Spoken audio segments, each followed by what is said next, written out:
pays, kal Mexique, kal Chili, kal Brésil. Le moun sa yo rive dans pays ça yo intégré, yo travail, yo entre madame, yo entre petite, ou pas ta fou idée. Ou te jam connaît moun au Chili voye plus comme longtemps parce que moun ka vive au Canada. Oui, Canada côté m'a vivre. Et bien série de délaissés Etazini ça yo, moun qui te toujours ouais yo même plus gros succès yo. C'est rivé dans pays blanc et puis prend nationalité. On a le moun Chili avec moun Brésil vini li déranger. Parce que le moun sa yo vini, c'est dans grand pays yo sorti.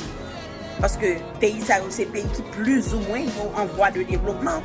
Le moun sa vini, li pa nan mando comment pour la créer un compte en banque. Li pa nan mando comment pour le conduire. Li vini débrouiller li passer tester parce que en pile là dans yo débrouillant